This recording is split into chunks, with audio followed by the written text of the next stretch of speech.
কাঁচা রসুন আর কাঁচা পেঁয়াজ খায়া যারা মসজিদে ঢুকে, কি রসুন আর কাঁচা পেঁয়াজ মুড়ি বানায়া মাত্র খায়াটায় ঢুকছেন ঘর মসজিদে, এটা করেন না। তিরমিজি শরীফের 3927 নম্বর হাদিস, ক্বালা রাসূলুল্লাহ সাল্লাল্লাহু আলাইহি ওয়াসাল্লাম, আল্লাহ নবী বলেন, আল্লাহ নবিয়্যা নাহা আন হাতাইনি শাজারাতাইন, নবীজি এই দুই গাছ থেকে নিষেধ করেছেন। নবী বলেন, মান আকালাহুমা, এই দুই গাছ তথা ইয়ানিল বাসলা ওয়াস সুমা, কেউ যদি পেঁয়াজ এবং রসুন খায়, ফালা ইয়াকরাবান্না মাসজিদানা, সেজন্য আমাদের মসজিদের কাছেও না আসে।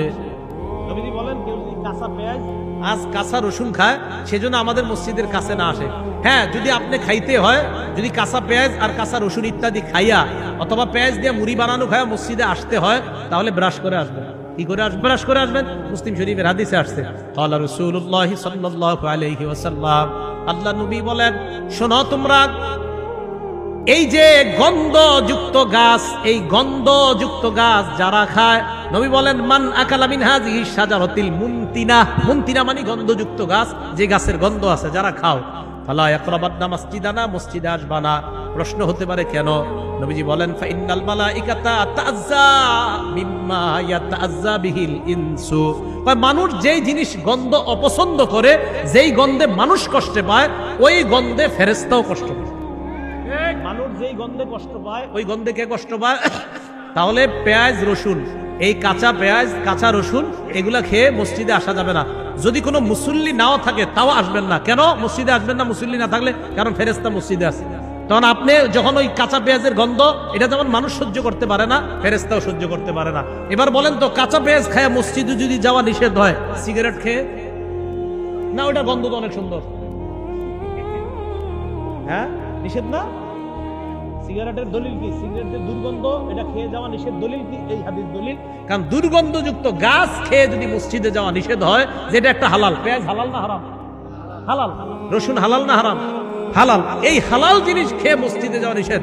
ধূমপানের প্যাকেটের উপরে কি লেখা থাকে? এটা কি এখনো আছে? এখন তো নতুন কথা, ধূমপান মৃত্যু ঘটায়। তো যেই জিনিসের উপর লেখা মৃত্যু ঘটায়, এই জিনিস খায় আপনি মসজিদে গিয়ে মাশাআল্লাহ ফেরেশতাদেরকে আনন্দ দিতে চান, তাহলে ফেরেশতাদেরকে কষ্ট দেওয়া যাবে না। ভাই কষ্ট নেন নাই তো আপনারা? মানে বলতে চাইলাম, আমি তো খাইতে নিষেধ করি নাকি? হ্যাঁ, জর্দা না, জর্দা খেয়েও যাবেন না। পানও জর্দা এগুলা খেয়ে যাবেন না মসজিদে, একদম আপনি ব্রাশ করে যাবেন। এগুলা খাওয়ার পরে অনেকে মাশাআল্লাহ কি করে, পান চাবাইতে চাবাইতে মসজিদে গিয়ে পান ফালায়া দাঁড়াজ আল্লাহু আকবার, মানে কি? আরে ভাই এটা কেন? না না, এটা করবেন না।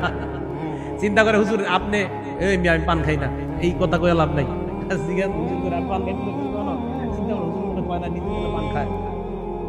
আমি খাইলেও, আমি যদি কখনো খাইতামও তাও বলতাম আপনি পান খায় মসজিদে যায় না।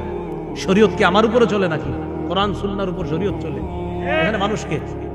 তো পান খেয়েও যাবেন না, বিড়ি সিগারেট এটাও যাওয়া যাবে না। আর হলো আপনার কি, ওই যে পেঁয়াজ রসুন। হ্যাঁ, নবীজি বলছে, একান্ত যদি তোমাদের ফাইনলা বুদ্দা কুনতুম আকিলিহা, ফাইন কুনতুম লা বুদ্দা আকিলিহিমা, তোমরা যদি পেঁয়াজ রসুন খেতেই হয়, ফামিতুহুমা তবখ, এইগুলা তোমরা রান্না করে, এইগুলাকে সেদ্ধ করো, রান্না করে এইগুলাকে পরিশোধন করে এরপরে খাও, তখন আর গন্ধ হবে না। তাহলে কাঁচা পেঁয়াজ কাঁচা রসুন ইত্যাদি এগুলা খেয়ে মসজিদে যাওয়া ঠিক না, মসজিদ দুর্গন্ধ করা এটা ঠিক হবে না।